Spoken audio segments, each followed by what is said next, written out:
Hello students. आज का जो हमारा सब्जेक्ट है वो है कंक्रीट टेक्नोलॉजी। ठीक है, we are starting from the basic and starting from concrete technology. Concrete technology is a branch of, ठीक है, branch of civil engineering in which we deals with the in which we deals with the fundamental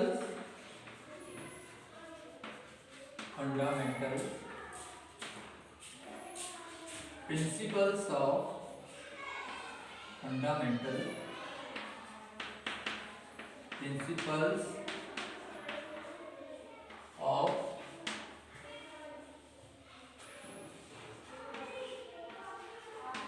concrete.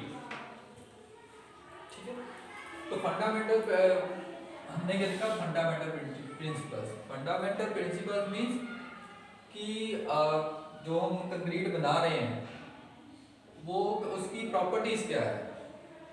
Property क्या है? For example first हम कर लेते हैं concrete. Concrete क्या चीज होती है? Concrete is a mixture of, concrete क्या होता है? मिक्सचर ऑफ सीमेंट, सैंड और एग्रीगेट्स।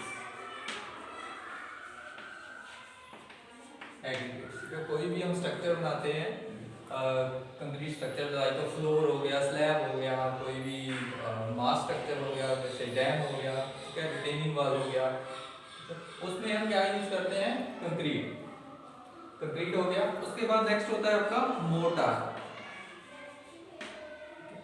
मोर्टार कंक्रीट हम देख चुके हैं कि कंक्रीट क्या है? Mixture of cement, sand and aggregates. ठीक है, और मोर्टार में क्या हो जाएगा? मिक्सचर ऑफ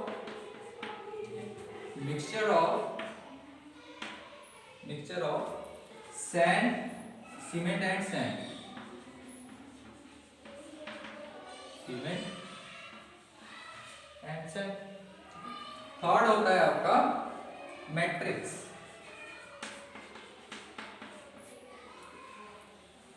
इसे क्या बोलते हैं? मैट्रिक्स और cement paste. Cement paste it is a mixture of cement and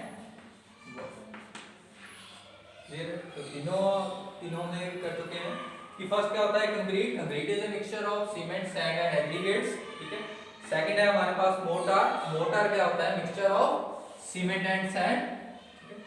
third one is matrix, जिसमें सिर्फ सीमेंट है और वाटर है। ठीक है, तो अभी हम बात करेंगे कंक्रीट की। ठीक है सर,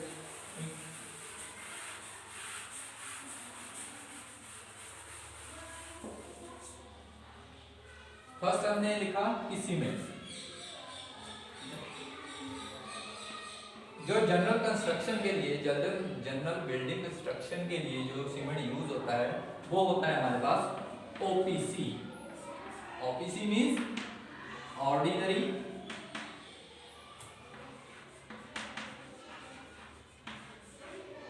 पोर्टलैंड सीमेंट। तो जनरल कंस्ट्रक्शन के लिए कौन सा सीमेंट यूज होता है? OPC. OPC means ordinary Portland cement. Okay, ordinary जो पोर्टलैंड सीमेंट है इसके कितने ग्रेड जो मार्केट में मिलते हैं? इसके 3 ग्रेड्स आते हैं। ठीक है, फर्स्ट इज 33 ग्रेड। ठीक है, ओपीसी 33, ठीक है, ओपीसी 43 और ओपीसी 53।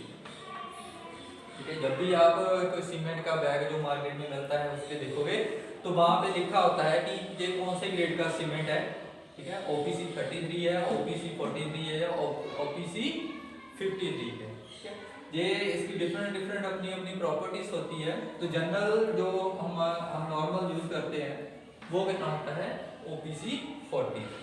ओके, तो ये ना हमारा सीमेंट जनरल सेक्शन में कौन सा यूज करते हैं, OPC सीमेंट यूज करते हैं। ठीक है, OPC means ordinary Portland cement. तो इसके 3 ग्रेड्स होते हैं OPC सीमेंट के। First is OPC 33, OPC 43 and OPC 53, जो जो हमारे सीमेंट मार्केट में अवेलेबल है उस पे लिखा होता है। ठीक है, उसके बाद आता है सैंड। ठीक है, अब क्या हमारे पास आ गया सैंड। तो सैंड में भी, सैंड को हम क्या करते हैं और क्या बोलते हैं इसको, फाइन एग्रीगेट। Fine aggregates. ठीक है, और ये हमारे पास क्या है, फाइन एग्रीगेट्स। और मैंने एग्रीगेट्स लिखा है, एग्रीगेट्स का मतलब यहां पे है कोर्स एग्रीगेट, कोर्स एग्रीगेट्स। अब है कि fine aggregates and coarse aggregate कौन से होते हैं। अब हम बात करेंगे कि देखो मैंने लिखा कि सैंड जो है फाइन एग्रीगेट है, जो कोर्स एग्रीगेट है, ठीक है, जिसे हम कंक्रीट में यूज करते हैं, वो उसकी बात करेंगे। देखो कैसे पता चलेगा कि कोई जो हमारे पास एग्रीगेट है वो फाइन एग्रीगेट है या कोर्स एग्रीगेट है। ठीक है, तो हम क्या लेंगे, कोई भी एग्रीगेट जो हमारे पास आता है साइड पे, हम क्या करते हैं, कोई भी एग्रीगेट हमारे पास आता है तो अभी हमने पता करना है कि वो फाइन एग्रीगेट है, कोर्स एग्रीगेट है। ठीक है, तो उसके लिए क्या करेंगे कि हम क्या करेंगे, एक सैंपल लेंगे। ठीक है, एग्रीगेट का हमने क्या लिया, एक सैंपल ले लिया। उस सैंपल को क्या करेंगे हम, मान लो 2 kg 3 kg कोई भी हमने सैंपल ले लिया, मान लो 3 kg 5 kg कुछ भी ले लिया हमने। हम क्या करेंगे, इसको सीव के थ्रू पास करेंगे। ठीक है, सीव समझे, ठीक है, छन्नी बोलते हैं जो जिसे आप, ठीक है, सीव, वो डिफरेंट साइज की सीव है, वो हमारे पास अवेलेबल होती है। तो हम क्या करेंगे, सीव है जो हमारे पास डिफरेंट साइज की सीव्स अवेलेबल होती है। तो अगर जो है size of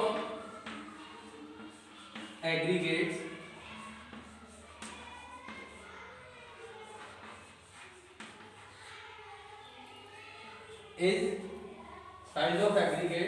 is less than 4.75 mm, हम क्या करेंगे, 4.7 mm की सीव लेंगे। अगर तो एग्रीगेट उसके थ्रू पास हो रहा है, ठीक है, देन उसे क्या बोलेंगे, fine aggregate, fine aggregate.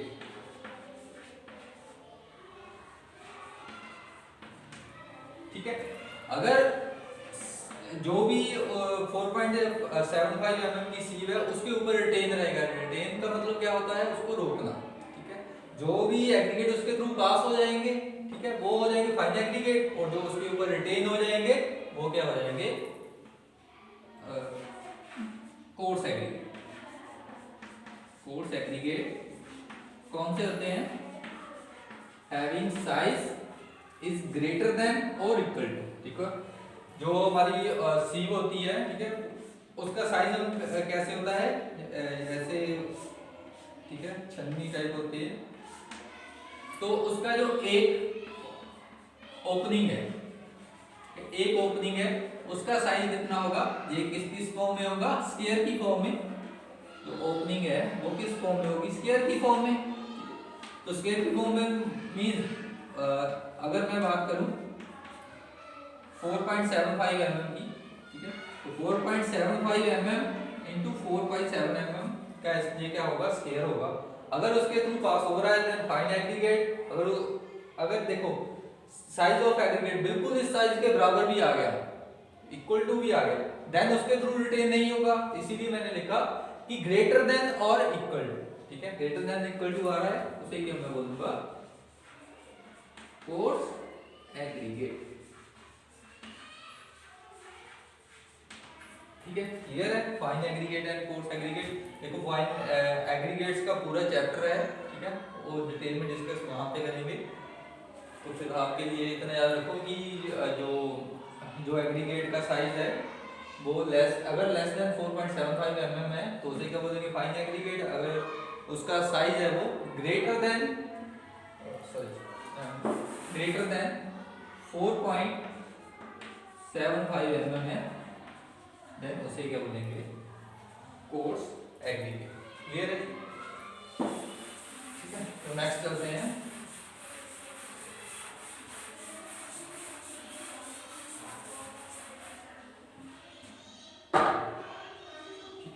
Next चलते हैं properties of concrete.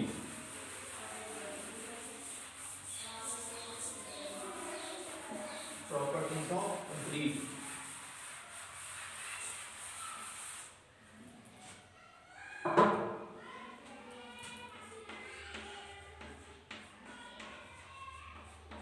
Properties of concrete, ठीक है। तो फर्स्ट प्रॉपर्टी है इसकी स्ट्रेंथ। फर्स्ट प्रॉपर्टी क्या है, properties of concrete in plastic stage, properties strength आगे हार्ड स्टेज में आएगी, प्रॉपर्टीज। तो देखो हम लिख रहे हैं properties of concrete, property of concrete इसकी आगे फर्दर डिवाइड किया है मैंने टू कैटेगरीज में। फर्स्ट कैटेगरी है when the concrete is in plastic state and the second one is when the concrete is in hard state, hardest state, ठीक है। Plastic stage कब होगी कंक्रीट की, कि जब तक वो अच्छे से हार्ड नहीं हुआ है, ठीक है। अभी ये प्लास्टिक स्टेज में है, प्लास्टिक स्टेज समझते हो ना कि अभी उसमें उसकी शेप में चेंजेस हो सकती है, ठीक है, उसे क्या बोलते हैं प्लास्टिक स्टेज, ठीक है। हार्डेस्ट स्टेज कौन सी हो जाएगी, वो कंक्रीट का स्ट्रक्चर हमारा पूरी तरह से सूख जाएगा तो हमारी हो जाएगी वो हार्ड स्टेज। तो properties of concrete in plastic stage, plastic stage, ठीक है। तो प्लास्टिक स्टेज में कौन कौन सी प्रॉपर्टीज है उसके बारे में पढ़ेंगे। फर्स्ट है वर्केबिलिटी, वर्केबिलिटी,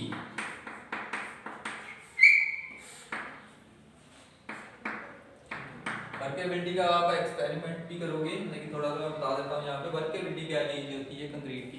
अभी देखो अभी जो कंक्रीट है आपका प्लास्टिक स्टेज में है, मतलब उसकी शेप में क्या हो रहा है चेंजेस हो सकते हैं, ठीक है, शेप में चेंजेस हो सकते हैं। तो वर्केबिलिटी हम इंक्रीज, वर्केबिलिटी क्या होता है कि कितनी एज से, वर्केबिलिटी क्या है कि ease with which the concrete can be mixed and placed, कि कितनी एज से कितनी इजीली हम कंक्रीट को मिक्स कर सकते हैं और उसको किसी जगह पे प्लेस कर सकते हैं, उसे क्या बोलते हैं वर्केबिलिटी, क्लियर है। एज मैं लिखता हूं एज विद विच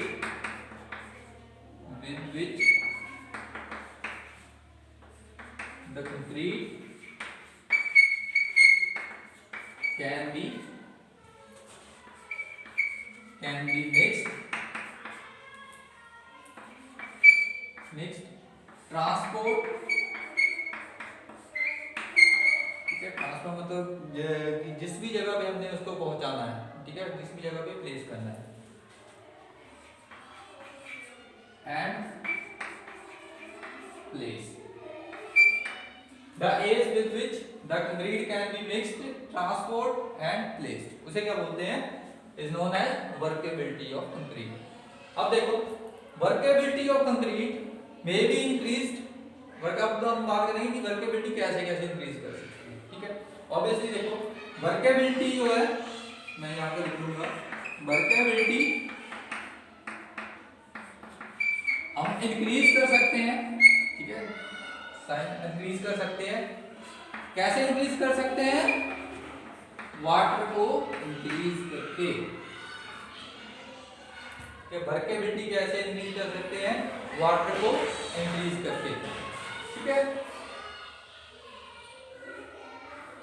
अब देखो वाटर को तो हमने इंक्रीज कर दिया, लेकिन क्या है, वाटर को इंक्रीज करने से क्या होगा, उसकी स्ट्रेंथ क्या हो जाएगी, कम हो जाएगी कंक्रीट की, ठीक है।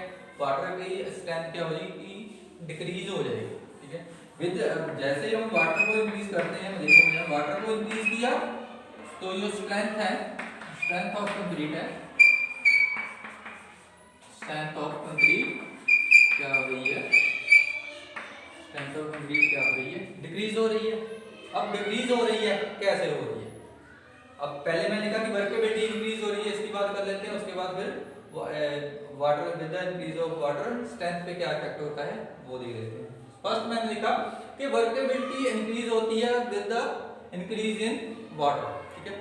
अब क्या है, अभी जो आपने कंक्रीट मिक्स किया है उसमें क्या कर दिया आपने, एक्सेस में वाटर ऐड कर दिया, वाटर में ऐड कर दिया, तो जितना जब वाटर में ऐड करोगे, ठीक है, तो उतनी उसकी प्लास्टिसिटी क्या कर देगी, इंक्रीज कर देगी, मतलब वो अब जल्दी से वो फ्लो करना स्टार्ट कर देगा, आप किसी जगह पे डालते हो जल्दी से फ्लो करेगा और इजीली हम प्लेस कर सकते हो उसे, कहीं भी प्लेस कर सकते हैं, तो वर्केबिलिटी क्या होगी, इंक्रीज होगी, ठीक है।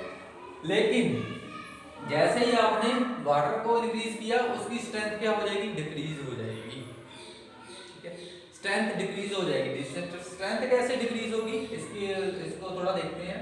अब देखो आपने पानी डाल दिया, ठीक है, कोई भी स्ट्रक्चर आपने बना दिया, ठीक है।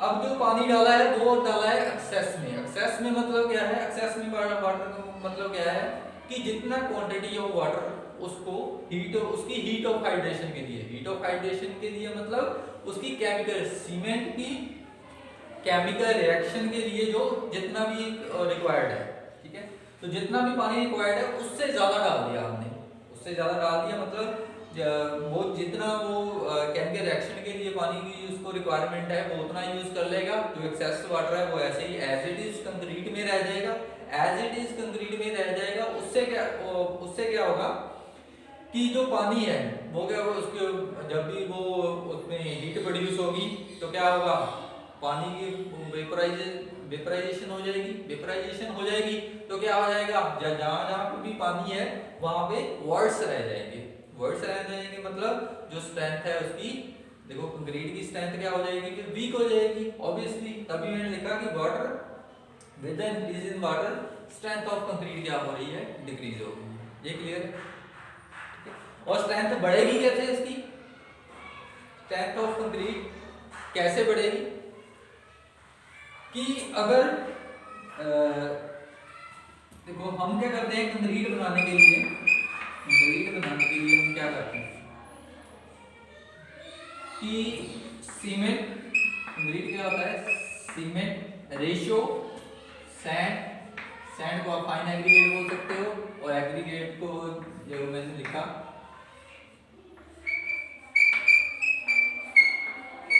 एग्रीगेट को ऐसा होता है कि कोर्स एग्रीगेट लिख सकते हो। अब देखो सीमेंट सैंड एंड एग्रीगेट आप क्या कर रहे हो, मिक्स कर रहे हो। जैसे ही सीमेंट में आप क्या करोगे, सीमेंट में वाटर ऐड करोगे,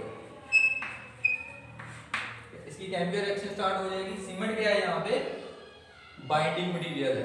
बाइंडिंग मटेरियल मतलब देखो, ना तो सैंड बाइंडिंग मटेरियल है और ना तो एग्रीगेट है वो बाइंडिंग मटेरियल है, ठीक है। कोई सिर्फ आप सैंड और एग्रीगेट को मिक्स कर दो तो इजीली वो स्ट्रक्चर उसका क्या है, स्ट्रक्चर फेलियर हो जाएगा, ठीक है, इजीली आप तो उसको तोड़ सकते हैं, ठीक है। अगर आप सीमेंट को सैंड में या सीमेंट को एग्रीगेट में पुट करो तो क्या हो जाएगा, वो क्या कर देगा, उसकी स्ट्रेंथ है वो इंक्रीज कर जाएगी, ठीक है। तो यहाँ पे मैं लिखूंगा कि सीमेंट क्या है, यहाँ पे बाइंडिंग मटेरियल, सीमेंट क्या है यहाँ पे बाइंडिंग मटेरियल है, ठीक है।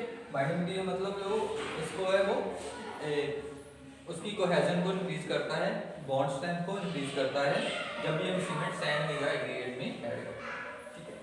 अब देखो सैंड और एग्रीगेट्स क्या होगा मेरे पास, इनर्ट मटेरियल, इसी में लिखूंगा inert material. Inert material simple आपने याद रखना है। इनर्ट मटेरियल कौन से होते हैं? जिनकी कोई केमिकल रिएक्शन नहीं होती, जिनकी कोई केमिकल रिएक्शन नहीं होती उसे क्या बोलते हैं? Inert material. ठीक है, जिसकी केमिकल रिएक्शन होती है तो केमिकल रिएक्शन ओनली कहां पे होगी? सिर्फ सीमेंट में होगी केमिकल रिएक्शन। ठीक है, सीमेंट क्या है यहाँ पे? बाइंडिंग मटेरियल है। जैसे ही हम वाटर ऐड करते हैं सीमेंट में, उसकी केमिकल रिएक्शन क्या हो जाती है? स्टार्ट हो जाती है।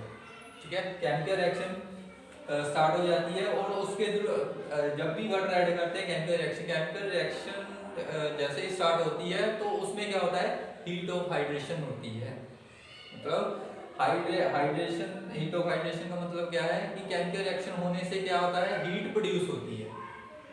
ठीक है, उसे क्या बोलते हैं? Heat of hydration. ठीक है, अगर सिंपल बोले कि हाइड्रेशन ऑफ सीमेंट क्या चीज है, तो हाइड्रेशन का मतलब क्या है? सिंपल कि केमिकल रिएक्शन हो रही है सीमेंट और वाटर की।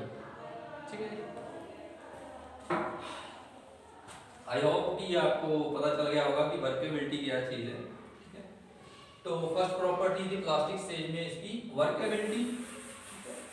तो सेकंड प्रॉपर्टी है फ्रीडम फ्रॉम सेग्रेगेशन, जो ये भी बहुत इंपॉर्टेंट प्रॉपर्टी है। 2 मार्क्स में ये क्वेश्चन आपको आते हैं एग्जाम में कि वर्केबिलिटी क्या चीज है, सेग्रेगेशन क्या चीज है, ब्लीडिंग क्या चीज है, हार्शनेस क्या चीज है। ठीक है, तो सेकंड प्रॉपर्टी है, second property of concrete in plastic stage. Second क्या बोला मैंने कि segregation.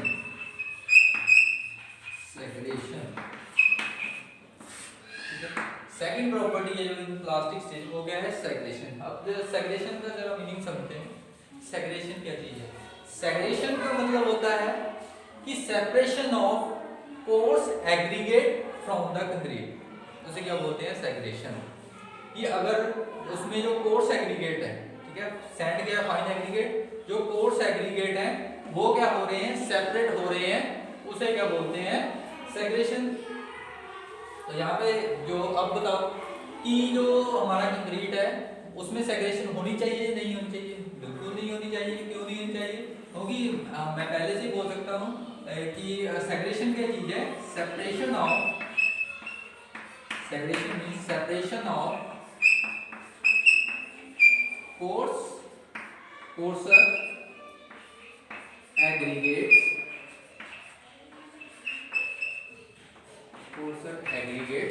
from the concrete,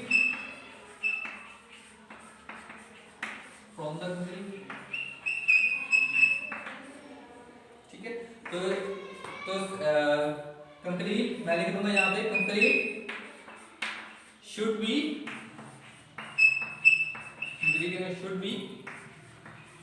free from segregation।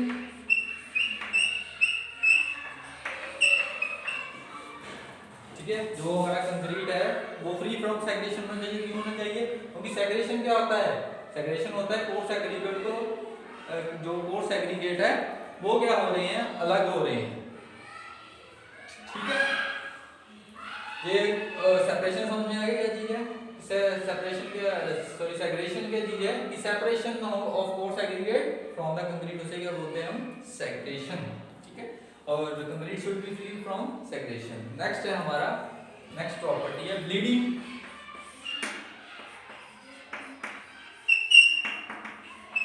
ठीक है, bleeding of concrete, bleeding of concrete.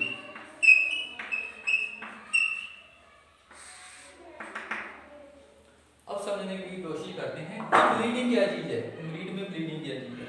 अब देखो, जब भी कोई आप किसी भी चीज की कास्टिंग करते हैं मतलब कंक्रीट मिक्स क्या है? अपनी जगह पे प्लेस करते हैं। ठीक है, अगर उस पे आप धीरे धीरे with the help of trowel समझते हो ना, जिससे वो सीमेंट वगैरह प्लेस करते हैं, ठीक है, ब्रिक बनाने के लिए, अगर उससे उसकी फिनिशिंग करते हैं, ठीक है, उसके ऊपर कंक्रीट को जो फ्रेशली आपने कंक्रीट डाला है अभी, उसके ऊपर क्या कर रहे हैं? ट्रॉवल को रिमूव कर रहे हैं। ठीक है, ट्रॉवल को रिमूव कर रहे हैं तो क्या होगा? आप देखते हो कि उसके ऊपर वाटर एंड सीमेंट का जो पेस्ट है वो कंक्रीट से बाहर आने लगता है। ठीक है, जैसे ही फिनिशिंग करते हो आप ट्रॉवल के साथ फ्रेशली लेड कंक्रीट पे, तो क्या हो जाता है उसमें सीमेंट और fine cement, water, fine cement and fine sand, उसका जो मिक्सचर होता है वो कंक्रीट के ऊपर आ जाता है, ठीक है, उसे क्या बोलते हैं, ब्लीडिंग, ठीक है, ब्लीडिंग ऑफ कंक्रीट। अब वही बात कि ब्लीडिंग होनी चाहिए कि नहीं होनी चाहिए, नहीं होनी चाहिए। कंक्रीट शुड बी, फर्स्ट मैं लिख लूंगा पॉइंट कि concrete should be free from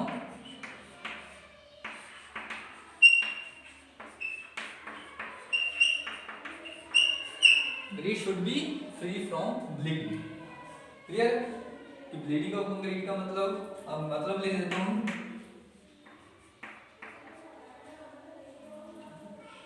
तो क्या हो जाएगा, rises of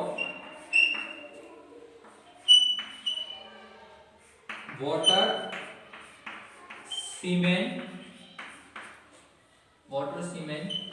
and fine aggregate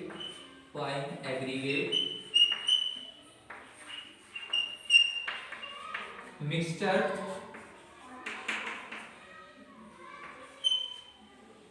aggregate mixture on the surface of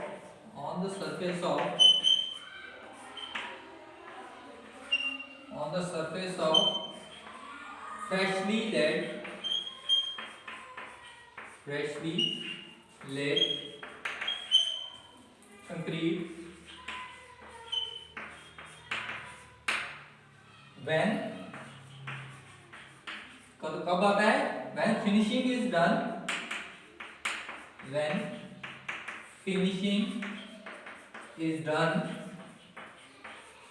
with the help of with the trowel,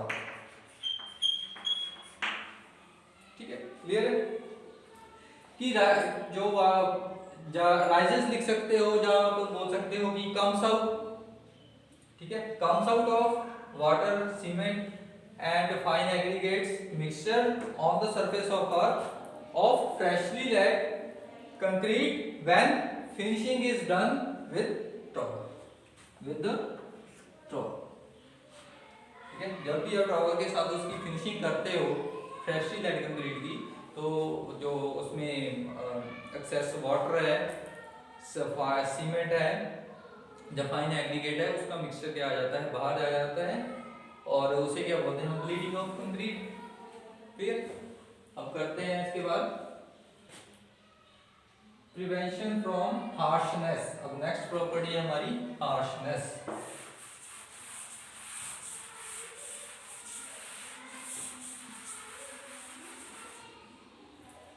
simple है, हार्शनेस क्या होता है,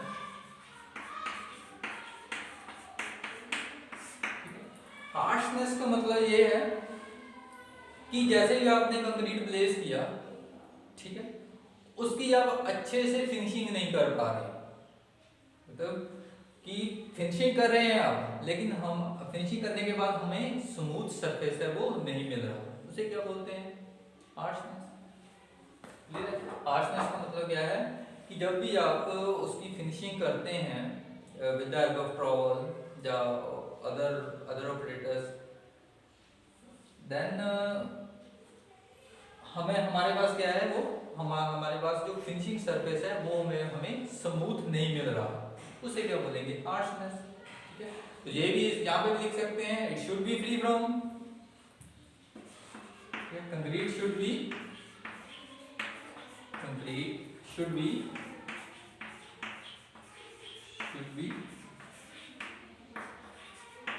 free from harshness।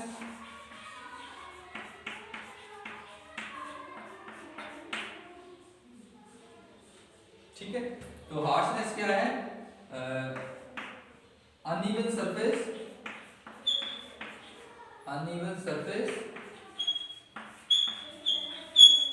after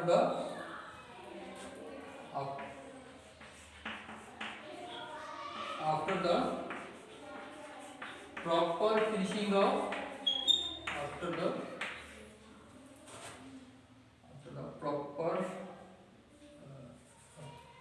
the proper finishing of